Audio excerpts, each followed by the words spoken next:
أما بعد فإن خير الحديث كتاب الله وخير الهدي هدي محمد صلى الله عليه وسلم وشر الأمور محدثاتها وكل محدثة بدعة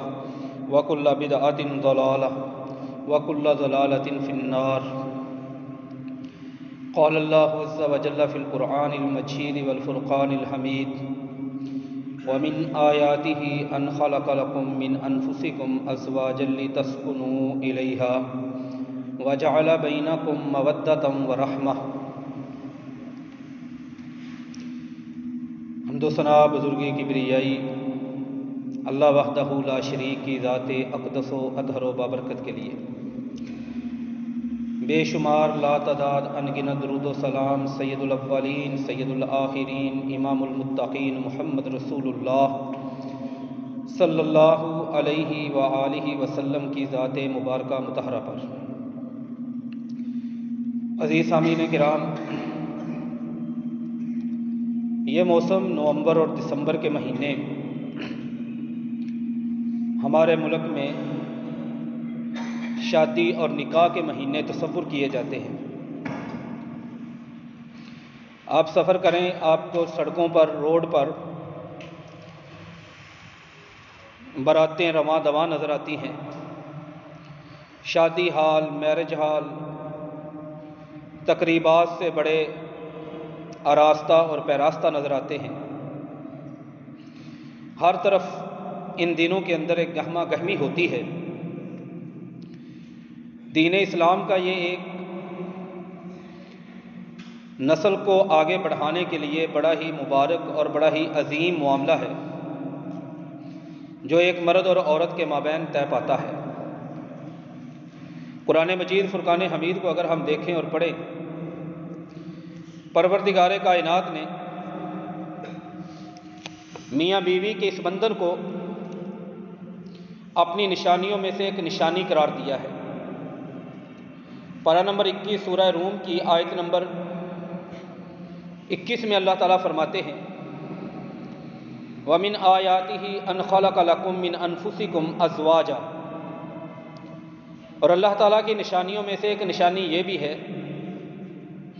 کہ اس نے تمہاری نسل میں سے ہی تمہارے لیے جوڑا پیدا کیا ہے. لِتَسْكُنُوا إِلَيْهَا. اور جوڑا بنانے کا مقصد،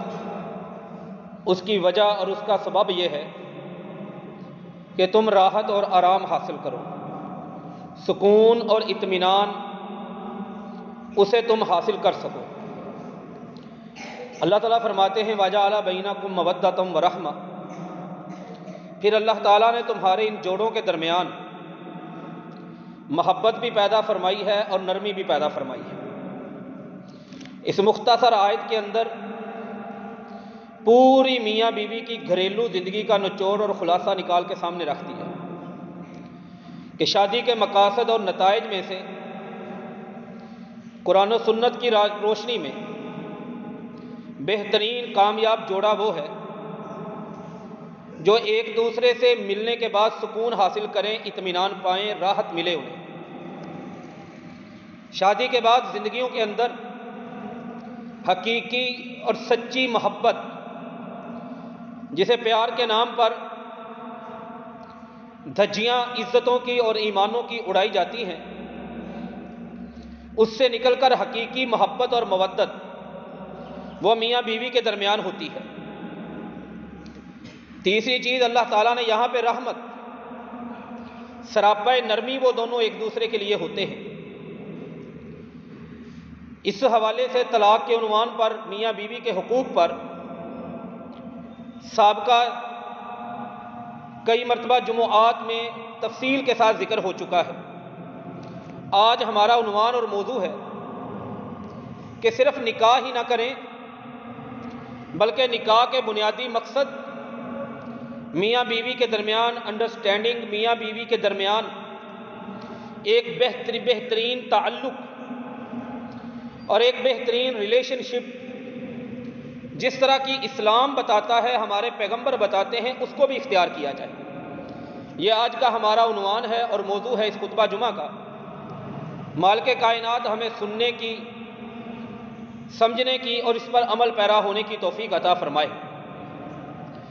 ان شادیوں اور نکاحوں کے تسلسل کے ساتھ ساتھ ایک دکھ بھری بات، میں اس کے اعداد و شمار عرض کر چکا ہوں کہ کتنے لوگ ہیں، کتنی خواتین ہیں، کتنے کیس ہیں عدالتوں میں طلاقوں کے، لیکن آج ان ساری چیزوں سے صرف نظر کرتے ہوئے صرف اپنے اس ادارے کا ذکر کروں گا۔ ادارے چونکہ دینی مدارس دینی رہنمائی کے لیے ہوتے ہیں، کوئی ہفتہ شاید ہمارے پاس خالی جاتا ہو جب طلاق کے فتوے کے لیے لوگ ہمارے پاس نہیں آتے۔ فیملیز کی فیملی آتی ہیں، عورتیں آتی ہیں، مرد آتے ہیں۔ ایسا کیوں ہوتا ہے؟ اور آپ یقین کیجئے جب ان سے پوچھا جاتا ہے کہ طلاق کی وجہ اور سبب کیا ہے، انسان دنگ اور حیران رہ جاتا ہے کہ ایک چھوٹی سی بات پر وہ دونوں میاں بیوی اپنا بندھن توڑ دیتے ہیں، اور ایک دوسرے سے یہ میاں بیوی کا تعلق ٹوٹنا طلاق کی صورت میں معاشرے اور سوسائٹی کے دو فردوں کا تعلق ٹوٹنا نہیں ہوتا، یہ دو خاندانوں کی آپس میں قطع تعلقی ہوتی ہے، مرنا جینا ختم ہو جاتا ہے، خوشی غمی ختم ہو جاتی ہے، آنے جانے ختم ہو جاتے ہیں، جنازوں تک کی شرکت اس کو ختم کر دیا جاتا ہے۔ یہ آج کے اس خطبہ جمعہ کی پیچھے پس منظر ہے، سبب ہے اور وجہ ہے۔ اور یقین جانیے شیطان کو بڑی خوشی ہوتی ہے جب کوئی انسان گناہ کرتا ہے، لیکن جیسی راحت اور سکون شیطان کو طلاق کی صورت میں ملتا ہے، ایسا شاید کسی اور گناہ پر نہ ملتا ہو۔ 2813 نمبر حدیث ہے صحیح مسلم کے اندر 2813، نبی کریم رحمت دو عالم محمد صلی اللہ علیہ وآلہ وسلم نے فرمایا ان ابلیس یضع عرشہ علی الماء، شیطان ابلیس اپنا تخت لگاتا ہے پانی پر، یا بعض روایتوں میں پانی کا ذکر نہیں ہے، اور وہ رپورٹ لینی شروع کرتا ہے اپنے نمائندوں سے، اپنے بھیجے ہوئے لشکر کے جو سپاہی ہیں شیطانی ان سے۔ کوئی آ کے بتاتا ہے کہ آج میں نے یہ کام کیا، فعلت کذا و کذا، وہ کہتا ہے یہ کوئی کام نہیں۔ کوئی قتل بتاتا ہوگا، کہتا ہے کوئی کام نہیں۔ کوئی چوری کا ذکر کرتا ہے، کہتا ہے کوئی کام نہیں۔ کوئی زنا کا کہتا ہے تیری رپورٹ تسلی بخش نہیں۔ پھر انہی میں سے ایک وہ بتاتا ہے کہ آج میں ایک گھر میں گیا، میاں بیوی کی لڑائی کروائی، حتیٰ فرقت بینہ و بین امرأتہ، طلاق دلوا دی، میں نے جدائی کروا دی میاں بیوی کے درمیان۔ وہ شیطان اپنی جگہ سے کھڑا ہو جاتا ہے۔ اس حدیث کو بیان کرنے والے راوی عامش کہتے ہیں کہ وہ اسے اپنے سینے سے لگا لیتا ہے۔ نبی کریم صلی اللہ علیہ وآلہ وسلم کے لفظ ہیں فَيُدْنِيهِ، وہ اپنے اس سپاہی کو جو طلاق کروا کے آیا ہوتا ہے اسے قریب کرتا ہے، اور حدیث کے راوی اس کی بیان کرتے ہیں شرح کرتے ہوئے، اس کی وضاحت میں کہتے ہیں وہ اپنے سینے سے لگا لیتا ہے۔ کیسی حیران کن بات ہے کہ جس بات سے شیطان کو سب سے زیادہ خوشی ہو رہی ہے وہ ہمارے معاشرے کا نسور بن کر دن بہ دن بڑھتی چلی جا رہی ہے۔ نبی کریم صلی اللہ علیہ وآلہ وسلم پر اترنے والا قرآن نکاح کے بعد زندگی کو سکون کی زندگی بتاتا ہے۔ انبیاء کرام علیہم السلام اس کائنات کے رول ماڈل شخصیات، افراد اور اشخاص اور کردار ہوا کرتے تھے۔ ان کے بارے میں پارہ نمبر 13 میں سورہ رعد میں مالک کائنات نے فرمایا ہے ہم نے جتنے رسول بھیجے ہیں سارے کے سارے وَجَعَلْنَا لَهُمْ أَزْوَاجًا وَذُرِّيَّةً، ان رسولوں کی بیویاں بھی تھیں، ان کی اولادیں بھی تھیں۔ رسول کی زندگی پرفیکشن والی زندگی ہوتی ہے، پرفیکٹ زندگی ہوتی ہے، مکمل زندگی ہوتی ہے، کامل زندگی ہوتی ہے، کیونکہ اس کی امت نے اس کو فالو کرنا ہوتا ہے، دیکھ کر اپنا دین اور اپنی دنیا بہتر کرنی ہوتی ہے۔ یہ جو جوگی بن کے پھرتے ہیں، صوفی بن کے پھرتے ہیں، نکاح کو چھوڑ کر سمجھتے ہیں کہ ہم کوئی بہت بڑی دین کی خدمت یا دین پہ عمل کر رہے ہیں، باطل ہے، غلط ہے۔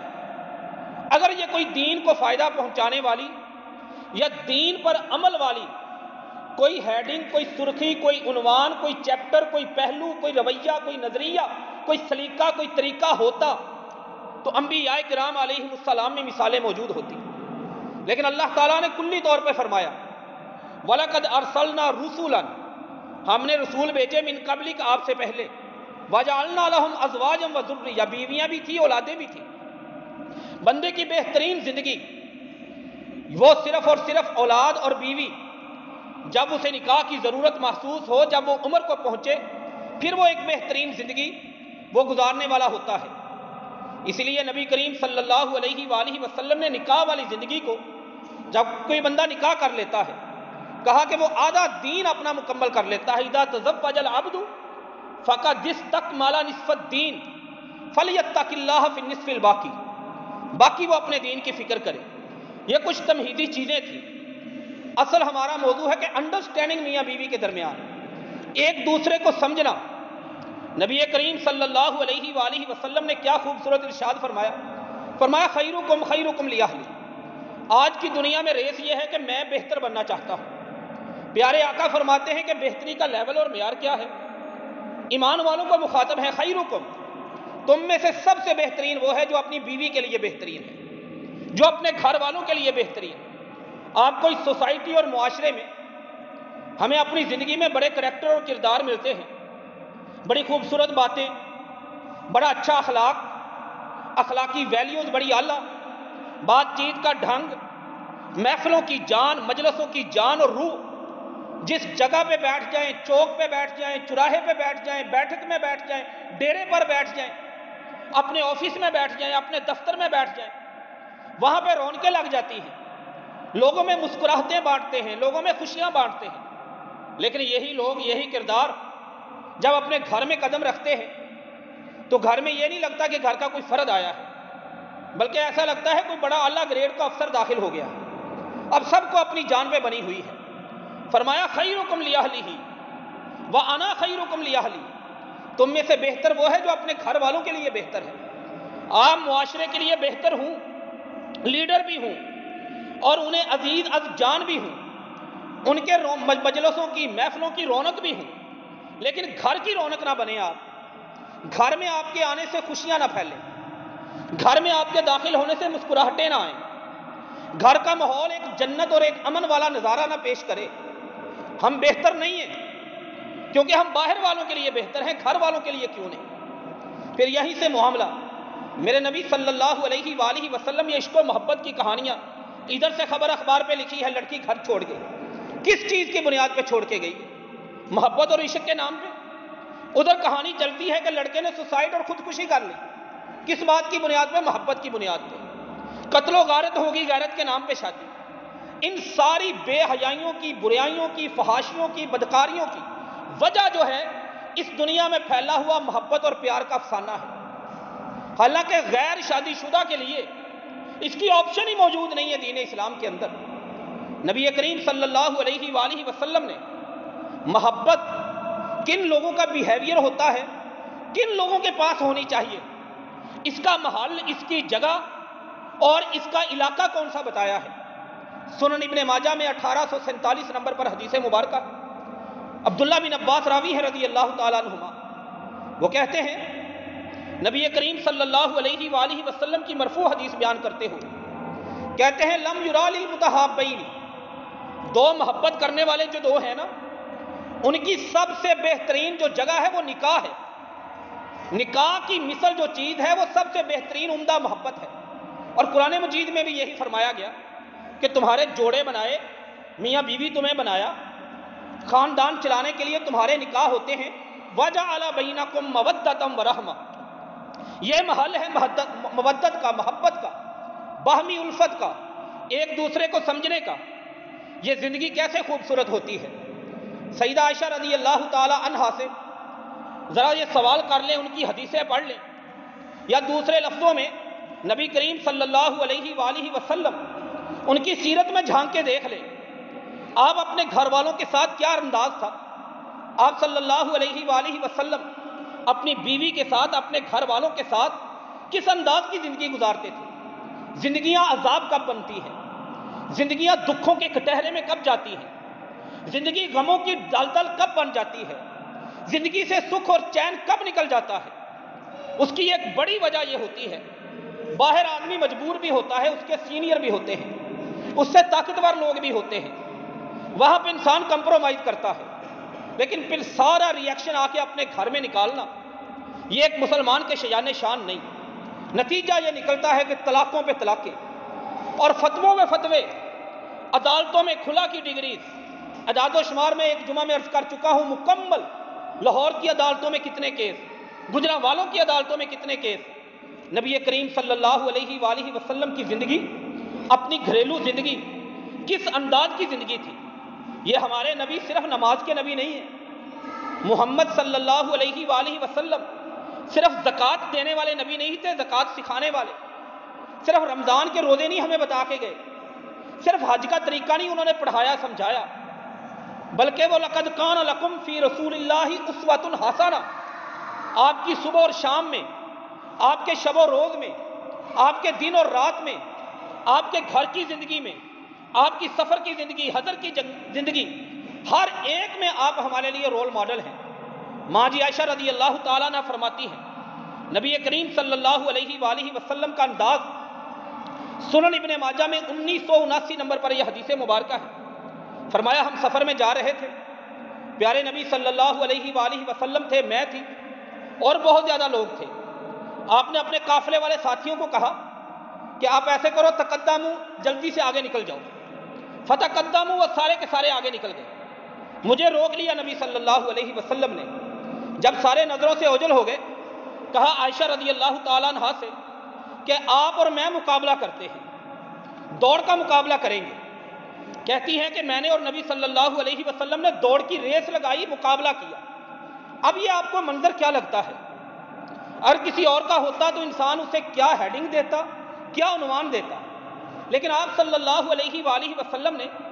یہ انداز ایک بتایا ہے، آپ امت کے لیے رول ماڈل، اور انہوں نے بیان کیا عائشہ رضی اللہ تعالیٰ عنہ نے، کہا دوڑ لگائی، فسابقنی وسابقتہ فسبقتہ، یہ ان دنوں کی بات ہے،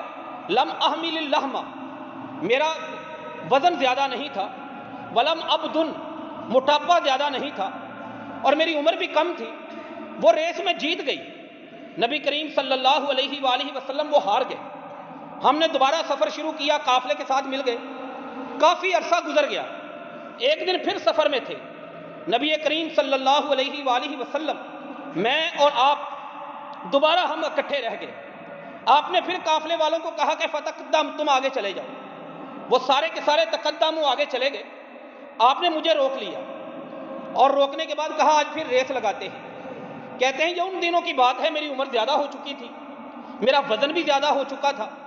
بدن تو میرا بدن بھی بھاری ہو چکا تھا۔ تب ریس لگائی نبی کریم صلی اللہ علیہ وسلم، فسبقنی، وہ ریس جیت گئے۔ اور کہتے ہیں کہ مجھے وہ پہلے والی ریس یاد نہیں تھی، تب مجھے آپ نے یاد کروائی، فرمایا ہادی بتلک، آپ کی گھریلو زندگی باہر کی زندگی کو کامیاب بناتی ہے۔ جب میاں بیوی کے درمیان مفاہمت ہو، ایک دوسرے کو سمجھنے والی، ساری باتیں دلوں میں رہ جائیں، قدورتیں دلوں میں، نفرتیں دلوں میں، وہ گھر جسے قرآن کہتا ہے لِتَسْكُنُوا إِلَيْهَا، کہ تمہارے لیے وہاں پہ سکون ہونا چاہیے، اطمینان ہونا چاہیے۔ پھر وہاں سے جھگڑے، نفرتیں، لڑائیاں ایک قیدی کی شکل میں۔ نبی کریم صلی اللہ علیہ وسلم کے پاس ایک عورت آئی، صحیح ابن حبان کی 4163 نمبر حدیث ہے، عبد الرحمن بن عوف راوی ہے رضی اللہ تعالیٰ عنہ۔ آپ صلی اللہ علیہ وآلہ وسلم نے اس کی اصلاح کے لیے کیا فرمایا؟ فرمایا ان صلت المرأۃ خمسا، اگر عورت 5 وقت کی نمازی ہو، نمبر 2 وصامت صومہا، اپنے فرضی روزے رکھنے والی ہو، اسلام کی چیزیں پوری کرنے کے بعد وَأَطَاعَتْ زَوْجَهَا، اپنے شوہر کی تابع فرمانی کر لے، تو پھر کل قیامت کا دن ہوگا، لوگ وہاں پہ جمع ہوں گے، پروردگار کائنات حساب لیں گے۔ اس عورت کو جو دین پر عمل کرنے کے ساتھ ساتھ اپنے شوہر کی اطاعت کرنے والی ہے، قیل لہا ادخلی، اسے کہا جائے گا من ای ابواب الجنہ، یہ جنت کے 8 دروازے ہیں، جس دروازے سے تیرا دل چاہتا ہے تم داخل ہو سکتی ہو، کیونکہ تم نے دین پر عمل کرنے کے بعد اپنے شوہر کی اطاعت، اپنے شوہر کی تابع فرمانی میں کوئی کسر نہیں چھوڑی، تم نے اس کے حق ادا کیے ہیں۔ یہ دونوں طرف سے اس سوسائٹی میں کمی اور کمزوریاں موجود ہیں۔ صرف نکاحوں کے سیزن کافی نہیں ہوتے، ایک دوسرے کے حقوق کیا ہیں؟ سیدہ عائشہ رضی اللہ تعالی عنہ، میں نے عرض کیا کہ محبت حقیقی وہ دنیا میں صرف اور صرف، میرا کوئی نوجوان ساتھی بھائی اگر وہ سمجھتا ہے کہ وہ اپنے آپ کو سنبھال نہیں سکتا، اللہ کے لیے اپنی قبر نہ تباہ کرے، اپنے اعمال نامے کو برباد نہ کرے گناہوں کی سیاہی کے ساتھ، اپنے دل کو کالا نہ کرے ان گناہوں کی کالک کے ساتھ، وہ اپنے والدین کو اچھے انداز سے گزارش کرے، اور پھر وہ اس معاملے میں اللہ تعالیٰ کی مدد کا حقدار بھی ہو جائے گا۔ مالک کائنات نے کہا کیوں نہیں ہم نکاح کرتے وقت پر؟ صرف یہ پرابلم ہے نا کہ کمائے گا کہاں سے، یہ کھلائے گا کہاں سے؟ یہ ہم ذمہ دار نہیں اس بات کے، رزق کا ذمہ دار مالک کائنات نے خود کو بنایا ہے۔ پارہ نمبر 18 میں سورہ نور میں فرمایا وَأَنْكِحُوا الْأَيَامَ مِنْكُمْ وَالصَّالِحِينَ مِنْ عِبَادِكُمْ وَإِمَائِكُمْ إِنْ يَكُونُوا فُقَرَاءَ يُغْنِهُمُ اللَّهُ مِنْ فَضْلِهِ، جو بے نکاح مرد اور عورتیں ہیں نا تم ان کے نکاح کر دو۔ إِنْ يَكُونُوا فُقَرَاءَ، اگر وہ تنگ دست ہوں گے، اگر ان کے پاس کمانے کھانے کے لیے گھر کا چولہا جلانے کے لیے نہیں کچھ ہوگا، اللہ کہتے ہیں یغنیہم اللہ من فضلی، اللہ اپنے فضل سے ان کو غنی کر دے گا، اللہ اپنے فضل سے ان کو غنی کرے گا۔ سورہ نور کی آیت نمبر 36 ہے یہ، اللہ تعالیٰ نے ذمہ داری اٹھائی ہے۔ کوئی اپنے آپ کو پاک دامن بنانے کے لیے، اپنا دین بچانے کے لیے، اپنا ایمان بچانے کے لیے، اپنی عفت کو محفوظ کرنے کے لیے، اپنی پاک دامنی کو مضبوط کرنے کے لیے جو نکاح کرتا ہے وسائل نہ ہونے کے باوجود، میرے مالک کائنات نے اس کی ذمہ داری اپنے اوپر لے لی۔ سنن نسائی میں حدیث مبارکہ ہے، نبی کریم صلی اللہ علیہ وآلہ وسلم نے فرمایا ثلاثۃ، تین قسم کے لوگ ایسے ہیں اونہم حق علی اللہ تعالی، اللہ نے فرض کر لیا ہے کہ میں نے ان کی مدد کرنی ہے۔ تین قسم کے لوگ، ان میں سے پہلے نمبر پر الناکح الذی یرید العفاف، پہلے نمبر پر بندہ وہ ہے جو صرف اور صرف اپنا دین ایمان محفوظ کرنے کے لیے، اپنے آپ کو زنا جیسی برائی اور خباثت غلاظت قباحت اس سے بچانے کے لیے وہ نکاح کرتا ہے، اللہ نے اس کی مدد کرنا اپنے اوپر فرض کر لیا ہے۔ والمجاہد، دوسرے نمبر پر جو اللہ کے راستے میں جہاد کے لیے نکلتا ہے۔ تیسرے نمبر پر وہ مکاتب غلام جو اپنی غلامی کی قسطیں ادا کرنے والا ہو۔ وہ دو آپشن الگ ہیں، یہ تو ہر ایک کے پاس ہے۔ اس لیے اپنی پاک دامنی کو محفوظ بنائیں، اور انداز کیا ہے نبی کریم صلی اللہ علیہ وسلم، یقین کیجئے سنن نسائی میں حدیث ہے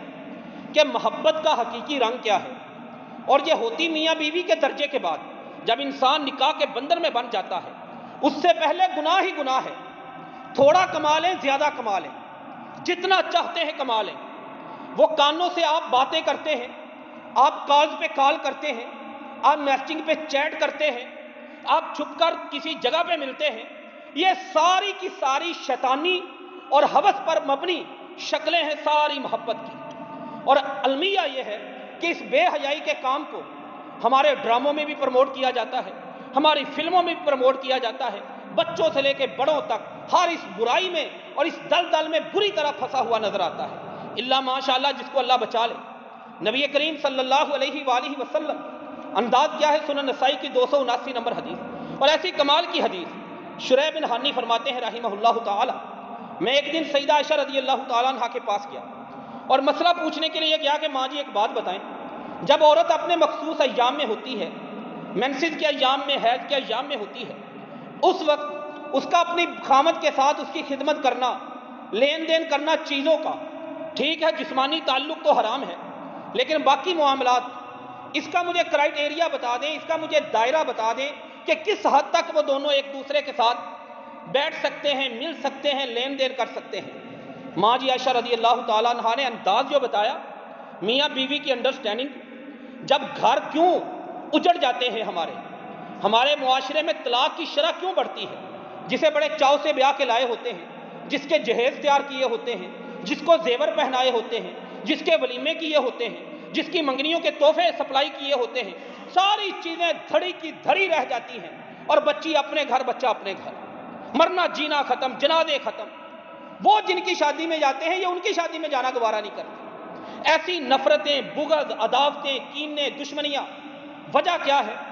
سب کچھ بچی کو دے دیا ہم نے، جہیز بھی بہت بڑا دے دیا، لیٹسٹ ٹیکنالوجی اس کو دے دی جہیز میں، زیور بھی اعلیٰ درجے کا دے دیا، صاحب استطاعت لوگوں نے گاڑیاں بھی پکڑا دی، لیکن بچی کی وہ دینی تربیت نہیں کر پائے، اسے وہ حدیثیں نہیں پڑھا سکے جو پیغمبر محمد صلی اللہ علیہ وسلم نے عورت کے حقوق کے حوالے سے بتائی ہے۔ بیٹے کو سب کچھ کروایا، MBA کی ڈگری، وہ نوکری پہ لگا ہوا، وہ کما کے لاتا ہے، معاشرے میں سٹیٹس ہے، اس کا مکان کا سٹیٹس ہے، تعلیم کا سٹیٹس، سب چیزیں موجود ہیں، لیکن گھر میں ایک اچھا شوہر کیسے بننا ہے، کامیاب بزنس مین ہم بچے کو بناتے ہیں، کامیاب کوالیفائڈ ہم بچے کو بناتے ہیں، کامیاب شوہر وہ کیسے بنے گا، اپنے پیغمبر کی احادیث کی روشنی میں وہ نہیں بنا پاتے، اور یہ مسئلے ڈسکس بھی نہیں ہوتے، یہ بیان بھی نہیں ہوتے، شرم و حیا کے جعلی لبادے ہم اپنے اوپر لیتے ہیں۔ عائشہ رضی اللہ تعالیٰ عنہ نے غیر مرد تھا، مسئلہ پوچھا، پوری طرح اس کے سامنے رکھا، کہا میں تمہیں بتاتی ہوں 279 نمبر حدیث سنن نسائی کی، میرے اور نبی کریم صلی اللہ علیہ وسلم کی زندگی کیسی ہوتی تھی۔ کہتے ہیں آنا تامی سن، جب میں مخصوص ایام میں ہوتی تھی ان دنوں میں بھی میرا اور نبی کریم صلی اللہ علیہ وسلم کا دین اور گھر کی چار دیواری کے اندر جو وقت گزرتا تھا وہ کیسا تھا، انداز کیا ہے۔ کہتی ہیں کہ جب بھی کوئی چیز کھانے کے لیے آتی ہمارے پاس جا ارکن، گوشت آ جاتا کہیں سے، ارک کہتے ہیں ہڈی ہو، اس کے اوپر تھوڑا سا گوشت لگا ہوا ہو، میں نبی کریم صلی اللہ علیہ وسلم کو دیتی کہ آپ کھائیں پہلے، آپ کہتے نہیں عائشہ تم کھاؤ گی، نہیں اللہ کے رسول آپ کھائیں گے، آپ پیغمبر ہیں اللہ کے، آپ کی شان ہے، مرتبہ ہے، عظمت اور فضیلت ہے، پہلے آپ کھائیں، نہیں عائشہ پہلے تم کھاؤ گی۔ کانا یقسم علیہ فیہ، مجھے اللہ کے نبی صلی اللہ علیہ وسلم قسم دیتے کہ عائشہ تمہیں تمہارے رب کی قسم ہے تم نے کھانا ہے پہلے۔ یہ معیار ہے اپنی بیوی کے ساتھ، نہ تو اسے ہماری یہ بنائی ہوئی اصطلاحات اگرچہ مناسب نہیں، رن مرید کے نام سے یہ وہ، نہ یہ درجہ ہے، وہ اور درجہ بنتا ہے، نہ ہی وہ درجہ ہے جو ہم نے ایک فرعون کی شکل میں یا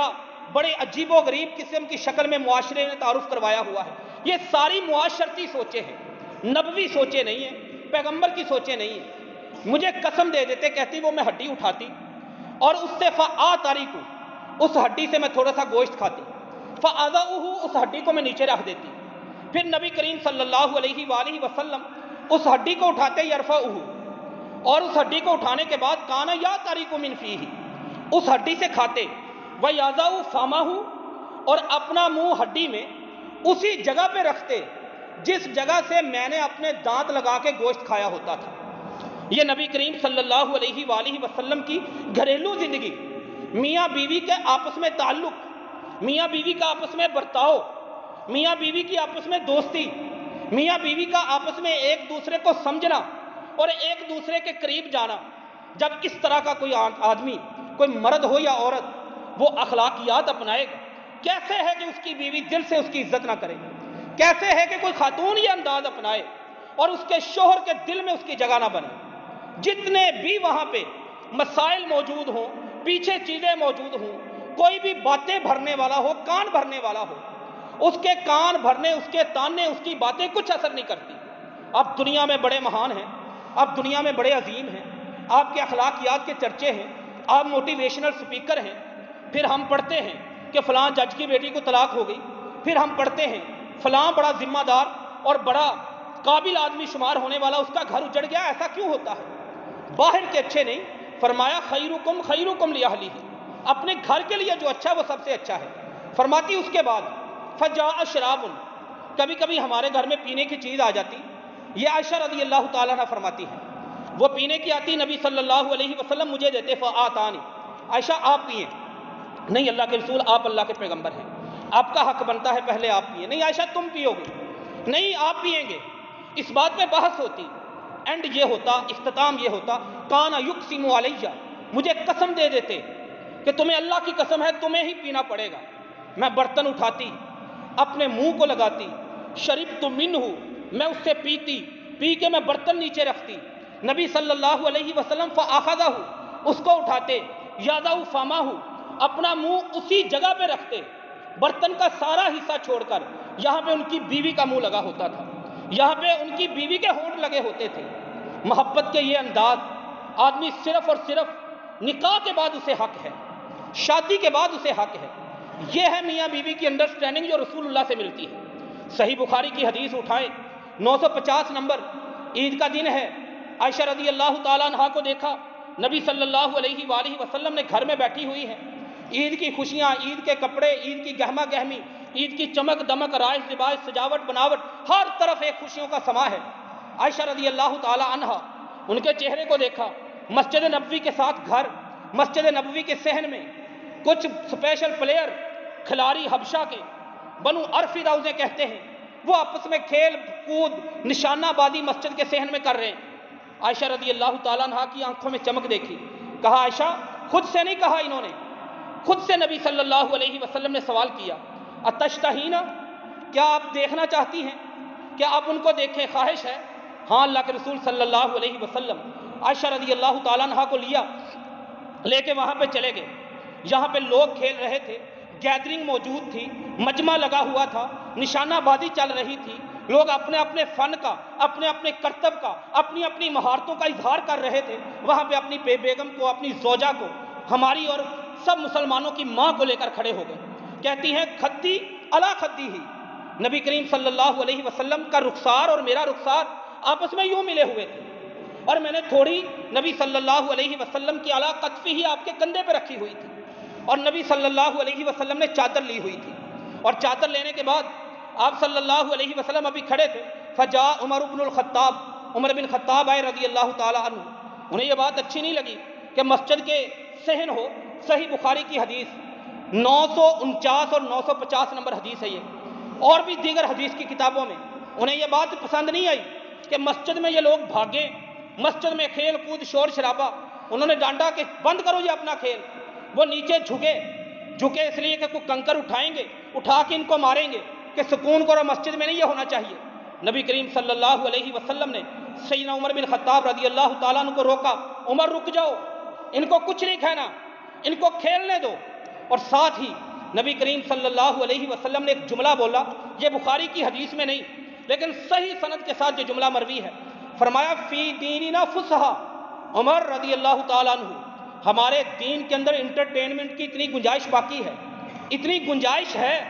کہ لوگوں کو اتنا کھیل کود کا، بدنی ایکسرسائز کا، بدنی مشق کا تھوڑا سا موقع دیا جائے خوشی کے دن پر، کھیلنے دو انہیں، نہ روکو۔ عمر رضی اللہ تعالیٰ عنہ رک کے، اور پھر آپ نے انہیں سمجھایا، لِتَعْلَمَ الْيَهُودُ وَالنَّصَارَى، یہودیوں اور نصارہ کو پتہ چلنا چاہیے کہ ہمارے دین کے اندر لوگوں کو اتنا فریش ہونے کی اجازت ہے، اتنی گنجائش موجود ہے۔ عائشہ رضی اللہ تعالیٰ عنہ کہتی ہیں، آپ صلی اللہ علیہ وسلم نے کوئی اکتاہٹ کا اظہار نہیں کیا، کوئی تھکاوٹ کا اظہار نہیں کیا، کوئی جانے کا ارادہ ظاہر نہیں کیا۔ میں وہیں پہ وہ کہتی ہیں کہ آپ لوگ یوں کریں، فَقْدُرُوا، اندازہ لگائیں، قدر الجاریتی، ایک لڑکی ہو اور اس کی عمر تھوڑی ہو۔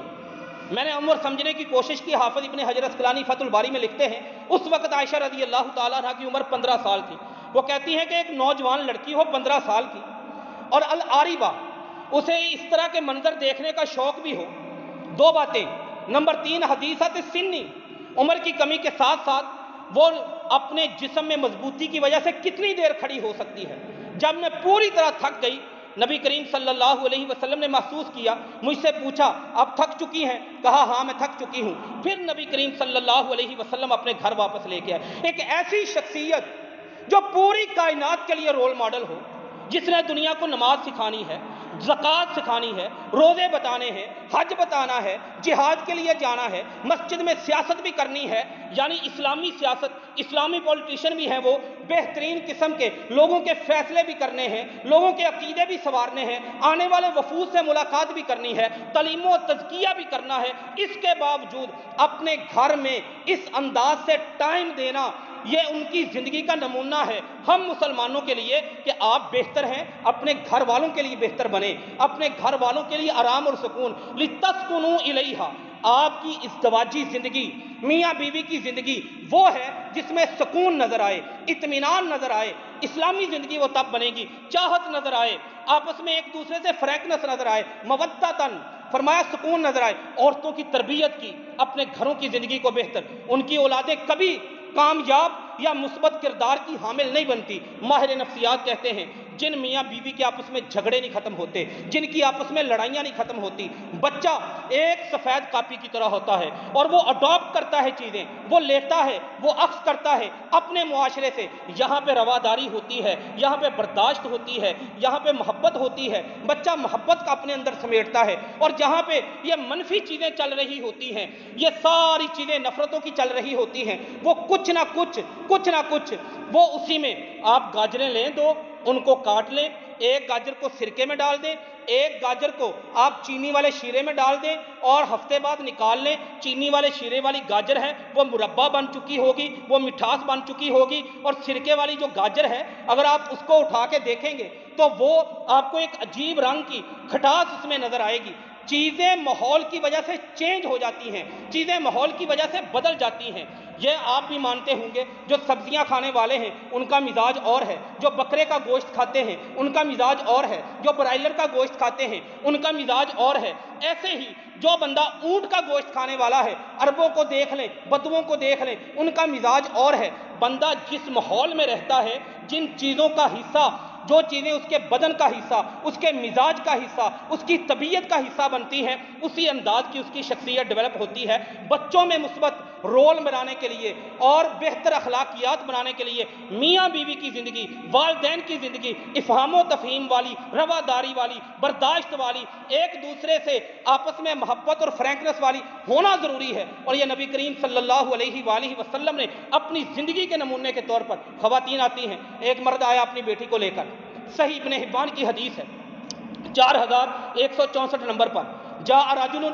بابنتہ، اپنی بیٹی کو لے کر آیا، اللہ کے نبی صلی اللہ علیہ وسلم یہ میری بیٹی ہے، میں اس کی شادی کرنا چاہتا ہوں۔ اب اس نے انکار کر دیا کہ ابا جی میں نے نکاح نہیں کروانا،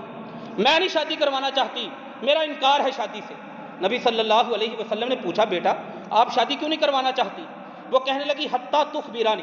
ایک شرط ہے میری شادی کی، پہلے آپ مجھے یہ بتائیں کہ نبی کریم صلی اللہ علیہ وسلم میرے شوہر کی حقوق مجھ پر کیا ہے، اس کے بعد میں دیکھوں گی، سوچوں گی، پھر میں غور و فکر کر کے ہاں یا نہ کروں گی، تاکہ مجھے پتہ تو ہو کہ میں نے ڈلیور کیا کرنا ہے، میری ذمہ داریاں کون سی ہیں۔ نبی صلی اللہ علیہ وآلہ وسلم نے فرمایا لو کان بہ کرہۃ، آپ کی شادی ہو، آپ کا شوہر ہو، شوہر کے جسم پر پھوڑا نکل آئے، پھنسی نکل آئے، اس میں سے پیپ نکلنی شروع ہو جائے، گندا خون نکلنا شروع ہو جائے جس سے لوگوں کو کراہت ہوتی ہے، فلاحستھا، اور تم اس کو چاٹو، زبان کے ساتھ صاف کرو، فرمایا پھر بھی ما ادت حقہ، اس نے اپنے شوہر کا حق ادا نہیں کیا۔ نبی کریم صلی اللہ علیہ وسلم نے فرمایا ایسے ہی اگر اس کے ناک سے پیپ بہنا شروع ہو جائے اور یہ اس کی صفائی شروع کر دے، اور صفائی لاحست میں زبان کے ساتھ کسی چیز کو صاف کرنے کا مفہوم ہوتا ہے، زبان کے ساتھ اس کو صاف کرے، پھر یہ سمجھے کہ میں نے اپنے شوہر کا حق ادا کیا ہے، تب بھی اس کا حق ادا نہیں کیا۔ اس نے کہا اگر یہ بات ہے تو اللہ کے نبی صلی اللہ علیہ وسلم میری کیپیسٹی اتنی نہیں ہے، میری طاقت اتنی نہیں ہے اس درجے کے میں حقوق ادا کر سکوں۔ میرے نبی صلی اللہ علیہ وآلہ وسلم نے فرمایا ٹھیک ہے جیسے تم پسند کرو، اور ساتھ ہی اس کے والد کو کہا کہ لا تنکحوہن الا باذنہن، جب تک یہ بچی ہاں نہ کرے تم اس کا نکاح نہیں کر سکتے۔ آپ نے اسے فورس نہیں کیا، مجبور نہیں کیا، بلکہ اسے خامد کی اطاعت، جو والد کے سامنے کہہ رہی ہے کہ میں نے نکاح نہیں کرنا، وہ کل کو شوہر کے سامنے جا کر بھی کوئی بات کہہ سکتی ہے، انکار کر سکتی ہے، اسے پہلے شوہر کا حق صدایا، بتایا ہے، سمجھایا ہے۔ یہ ساری ہماری گھریلو زندگی کے لیے ضروری اور لازمی چیزیں ہیں۔ نبی کریم صلی اللہ علیہ وسلم بیوی کے ساتھ دوڑ لگاتے ہیں۔ آج کے کوئی مسلمان اس انداز کا سوچ بھی سکتے ہیں؟ سوچ کیوں نہیں سکتے؟ کیونکہ ہم نے یہ رنگ دیکھا ہی نہیں۔ وہ گھر اللہ کی رحمتوں کا مرکز بن جاتے ہیں جس میں وہ میاں بیوی ایک دوسرے کو سمجھنے والے ہوتے ہیں، ایک دوسرے کی بات کو سمجھنے والے ہوتے ہیں، سر پھاڑنے والے نہیں ہوتے، اور ایک دوسرے کی شکوے، شکایتیں، چغلیاں کرنے والے نہیں ہوتے، گھروں کی بربادی میں کردار ادا نہیں کرتے۔ سنن نسائی کی حدیث ہے 1610 نمبر پر، نبی کریم صلی اللہ علیہ وآلہ وسلم نے فرمایا رحم اللہ امراۃ، اللہ رحمت فرما دے اس عورت پر۔ کس عورت پر؟ فرمایا جو رات کا وقت ہے، بیدار ہوئی، بیدار ہونے کے بعد فتوضأت، اس نے وضو کیا، ثم قامت، پھر وہ کھڑی ہوئی، تہجد پڑھنا چاہتی ہے، اور اس کے بعد اس نے دیکھا اس کا شوہر سویا ہوا ہے، فایقظت زوجہا، اپنے شوہر کو جا کے جگایا، لیکن فابا، وہ نہیں بیدار ہوا، وہ نہیں جاگا۔ اس نے بڑی محبت اور بڑی نرمی کے ساتھ پانی لیا، پانی کے چھینٹے اس کے چہرے پر مارے، اور جب پانی کے چھینٹے اس کے چہرے پر مارے وہ جاگ گیا، وہ بیدار ہوا، فتوضا، اس نے وضو کیا، وہ بھی آ کے تہجد ادا کرنے لگا۔ فرمایا رحم اللہ رجلا، اللہ اس شوہر پر بھی رحمت فرما دے۔ کس شوہر پر؟ فرمایا اس شوہر پر جو رات کو اٹھا، وضو کیا، تہجد پڑھنے لگا، اس کی بیگم سوئی ہوئی تھی، بیوی سوئی ہوئی تھی، اس نے سوچا کہ اسے بھی پڑھانی چاہیے، جگایا، فابت، وہ نہیں جاگی، پانی لیا، چھینٹے مارے، پانی کے چھینٹے جب اس کے چہرے پر گئے وہ بیدار ہوئی اور اس نے بھی تہجد پڑھی۔ اب اس میں تین چیزیں سمجھنے والی ہیں۔ پہلے نمبر پر میرے پیغمبر محمد صلی اللہ علیہ وآلہ وسلم نے فرمایا اللہ رحمت فرمائے۔ پیغمبر کی دعا کے نتیجے کیا ہوتے ہیں؟ پیغمبر کی دعا کی برکت کیا ہوتی ہے؟ نبی صلی اللہ علیہ وسلم کی دعا کی بڑی مثالیں موجود ہیں۔ میں ایک کی طرف اشارہ کرتا ہوں، صرف ایک صحابی کو جو دعا دے دی، 1 دینار کی بکری تھی، وہ آدھی دینار کی لے کے آیا، فرمایا بارک اللہ فی صفقتی یمینی، جامع ترمذی کی حدیث ہے 1230 نمبر پر، 1230 کتاب البیوع میں، اللہ تیرے سودوں میں برکت دے۔ اس کے بعد وہ کہتے ہیں کہ کانا اکثر اموالا، سب سے امیر آدمی تھا اپنے شہر کے اندر۔ کیوں؟ میرے پیغمبر کی دعا تھی نا، میرے نبی صلی اللہ علیہ وآلہ وسلم کی دعا تھی۔ راوی کہتے ہیں ان سے حدیث بیان کرنے والے، جب بھی حدیث بیان پڑھنے کے لیے گیا ہوں 70 کے قریب گھوڑے جو ان کی ملکیت میں تھے ان کے دروازے پہ بندے ہوتے تھے۔ کیوں؟ ان کی تجارت کے حوالے سے، پہلے کچھ نہیں تھا، نبی صلی اللہ علیہ وسلم نے دعا دی، اب اس پر پیغمبر نے دعا فرمائی ہے اللہ اس میاں بیوی پر رحمت فرمائے۔ اور پیغمبر کی دعا، ہم نیک بزرگ سے دعا کروا لیں دل کو سکون آ جاتا ہے، پریشانیوں میں بھاگتے ہیں آپ، اللہ کے نیک بندے دعا کر دیں میرے لیے، جس کے لیے اللہ کے رسول نے دعا کر دی۔ اور دوسری بات جو سمجھنے والی ہے وہ یہ ہے کہ اللہ کی رحمت کا مفہوم کیا ہے۔ جس بندے کو رب کی رحمت مل گئی، جس سے بڑی وسیع کوئی چیز ہی نہیں ہے، سب سے عظیم ترین اللہ تعالیٰ کی صفات میں سے جو صفتیں ہیں ان میں سے ایک رحمت ہے، جس کو رحمت مل گئی اس کو گھاٹا کس بات کا ہے، خسارہ کس بات کا ہے۔ لیکن تیسری چیز بڑی اہم ہے اس حدیث کی روشنی میں، وہ یہ ہے کہ یہ ہمت کون کرے گا؟ کون ہے جس شوہر میں یہ ہمت ہو کہ سوئی ہوئی بیوی کے منہ پر چھینٹے مار سکتا ہے؟ کس بیوی میں ہمت ہے کہ سوئے ہوئے شوہر کے منہ پر پانی کے چھینٹے مار سکتی ہے؟ کس میں ہمت ہے؟ وہاں پہ تو لڑائی بھڑائی، ہڈیاں ٹوٹنا کا کام نہ شروع ہو جائے گا۔ وجہ کیا ہے؟ وجہ یہ ہے کہ یہ یکدم نہیں ہوتا سب کچھ، اس کے پیچھے ایک دوسرے کے حقوق کی ادائیگی ہوتی ہے، اس کے پیچھے وہ ساری ایک دوسرے سے جو نبوی چیزیں ملی ہیں اس کے مطابق زندگیوں کو ڈھالنا، گزارنا۔ بچوں کے نکاح کریں، شادیوں کے سیزن ہے، بچیوں کے نکاح کریں، لیکن کم از کم احادیث کی روشنی میں ان کو یہ ذمہ داریاں بتائیں کہ گھر کو چلانا کیسے ہے، گھر کو بسانا کیسے ہے۔ سب کچھ آپ نے دے دیا، لاکھوں کا جہیز دے دیا ہے، گاڑیاں تک آپ نے دے دی ہیں، زیورات بڑے دے دیے ہیں، آپ کے بچے کی برات میں کاروں کی لائن لگی ہوئی ہے، اپلائیڈ فار کاروں میں برات جا رہی ہے۔ میں کہتا ہوں بڑا نام کما لیا، لیکن اگر بچے کو یہ نہیں بتایا کہ دین اسلام کی روشنی میں ایک شوہر کیسا ہوتا ہے، اس کی گھریلو زندگی کیسی ہونی چاہیے، ہم نے کمائی نہیں کی۔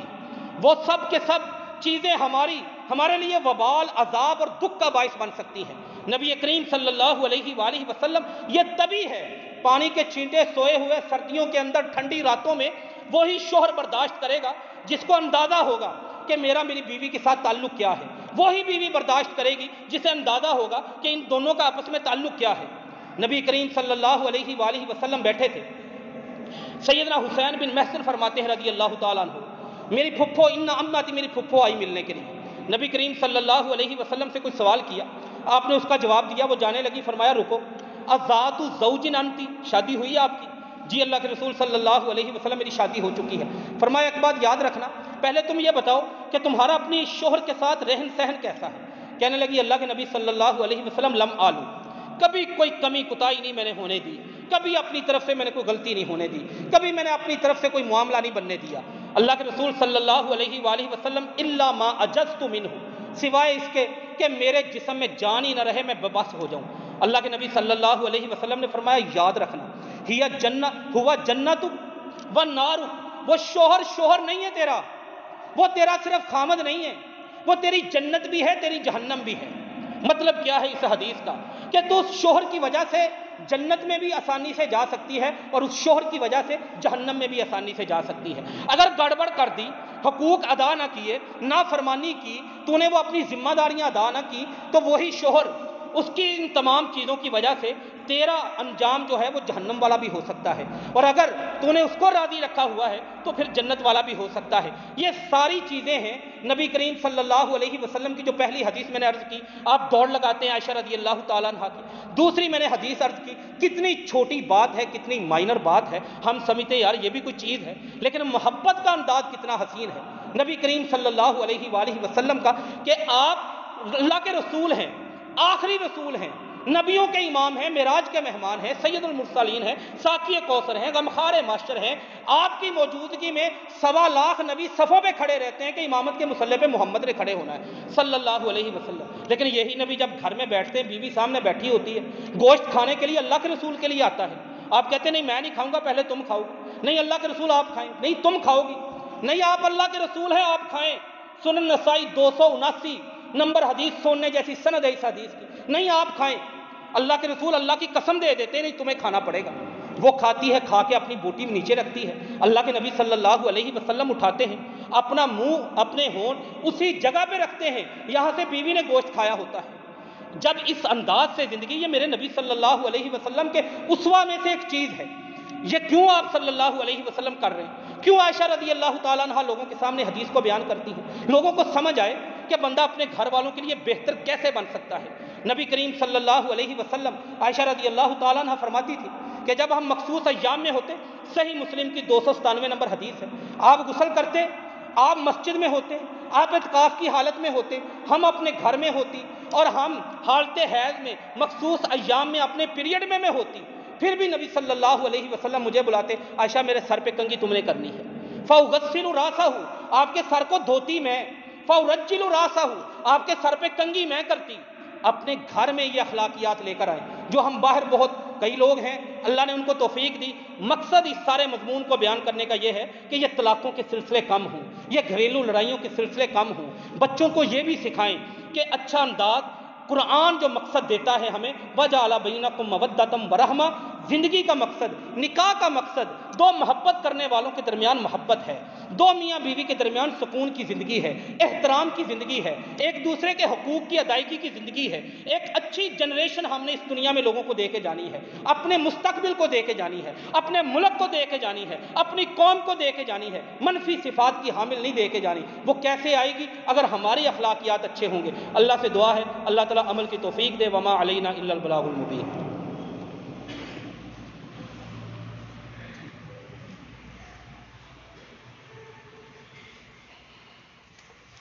ان الحمد للہ نحمده ونستعینه ونستغفره ونعوذ باللہ من شرور انفسنا ومن سیئات اعمالنا، من يهده الله فلا مضل له ومن يضلل فلا هادي له، واشهد ان لا الہ الا اللہ واشهد ان محمدا عبده ورسولہ، اما بعد۔ عزیز سامعین کرام، آپ اس بات سے بخوبی واقف اور آگاہ ہیں کہ یہ بات آپ کے اس ادارے اور مرکز میں روٹین اور معمول نہیں کہ بار بار اپیل کی جائے، جیسا کہ آپ صاحب کا گزرنے والے وقت کو سامنے رکھتے ہوئے اس بات کو بہتر طریقے سے جان اور سمجھ سکتے ہیں۔ تو جب اپیل کی جاتی ہے تو وہ اپیل صرف فارمیلٹی نہیں ہوتی، اور وہ اپیل صرف اور صرف ایک خانہ پوری نہیں ہوتی، اس کے پیچھے آپ کے ادارے کے بڑے دکھ، بڑی تکلیفیں اور بڑی پریشانیاں موجود ہوتی ہیں، اور جب وہ برداشت سے بڑھ جاتی ہیں، حد سے بڑھ جاتی ہیں، تو پھر اس ادارے کی بہتری کے لیے اللہ اور اللہ کے رسول کی تعلیم، دین کی تعلیم پڑھنے والوں کی، جس مہنگائی کے دور میں ہم موجود ہیں، بڑے اچھے انداز سے اس بات کا ہمیں پتہ ہے کہ ہمارے گھر کے بجٹ جو 20,000 میں ہو جاتے تھے وہ اب 40,000 میں، ہر چیز کا ریٹ بڑھنے کی وجہ سے۔ تو یہاں پہ اللہ تعالیٰ کے فضل سے جامعہ محمد بن اسماعیل البخاری کے تحت تقریباً 300 بندے کا کھانا ادارہ صبح بھی پکاتا ہے، شام کو بھی، پھر بجلی کے بل، اس کے ہر روز جو یونٹ کے حساب سے بجلی مہنگی ہوتی ہے اس کے یہ بوجھ، اساتذہ کی تنخواہیں، ایک نابینا شخص، آپ نے کبھی دیکھا ہوگا نابینوں کو، کچھ ایسے بھی نابینا جو آپ کو بسوں میں ہاتھ پھیلاتے ہوئے نظر آئیں گے، جو آپ کو چوکوں میں، بازاروں میں نظر آتے ہیں، لیکن ایک معذور آدمی اپنی معذوری اور معذوری کے ساتھ ساتھ کئی ایسی بیماریاں اور تکلیفیں، ان سب چیزوں کو پس پردہ ڈال کر صرف ان دین کی سلسلے کو جاری رکھنے کے لیے دن رات کو ایک کیے ہوئے نکلتے ہیں، لیکن اس حالات میں چونکہ لوگوں کی قوت جو کمانے کی ہے وہ بہت زیادہ کم ہو چکی ہے، اخراجات بڑھ چکے ہیں، اس کے اثرات بہت زیادہ ادارے پہ مرتب ہو چکے ہیں، جس کی وجہ سے تنخواہوں کے سلسلے اس وقت فی الحال بڑی پریشانی اور مایوسی والا معاملہ ہے۔ اللہ تعالیٰ کی رحمت پہ پورا بھروسہ ہے، مایوسی مومن کے لیے نہیں، لیکن چونکہ ہمیں حق ہے اور ہمیں حکم ہے کہ ہم اسباب کو اختیار کریں۔ نبی صلی اللہ علیہ وسلم نے توکل کا سبق پڑھایا ہے کہ توکل شروع ہی وہاں سے ہوتا ہے جب آپ اپنی سواری کو لاک کر دیتے ہیں، اس کا گھٹنا باندھ دیتے ہیں، پھر یعنی اسباب اختیار کر کے۔ اللہ پہ پوری امید ہے، پوری رحمت ہے، اللہ اپنے دین کے سلسلے کو چلائے گا اپنے بندوں کی توفیق پیدا کرتے ہوئے۔ آسمانوں سے یہ چیزیں نہ گرتی ہیں نہ اترتی ہیں۔ آپ سے ان تمام چیزوں کو سامنے رکھتے ہوئے اپیل ہے، جس قدر ہو سکے آپ ضرور تعاون کر کے جائیں۔ پیچھے کریانے کے بل، یہ ساری چیزیں اس لیے عرض کر رہا ہوں، چاہتا نہیں میں ان چیزوں کو آپ کے سامنے رکھوں، لیکن اس لیے کہ آپ کو دکھ سمجھ آ سکے کہ اس دکھ کا قد کتنا بڑا ہے، اس دکھ کا حجم کتنا بڑا ہے۔ وہ بل، بجلی کے بل، اساتذہ کی تنخواہیں، دیگر معاملات اس وقت بڑی بری طرح متاثر ہیں۔ آپ تمام سے پورے دل کی گہرائی سے اپیل ہے، آپ کے مرکز کی طرف سے، آپ کے اس جامعہ کی طرف سے، اس دینی سیٹ اپ کی طرف سے جس قدر ہو سکے آج ضرور تعاون کر کے جائیں۔ جن کے پاس نہیں ہے وہ بعد میں تعاون کر لیں تاکہ یہ سلسلہ جاری و ساری رہ سکے۔ اللہم انصر الاسلام والمسلمین، اللہم انصر الجہاد والمجاہدین، اللہم اشف مرضانا ومرضى المسلمین۔ سبحان ربک رب العزۃ عما یصفون وسلام علی المرسلین والحمد للہ رب العالمین۔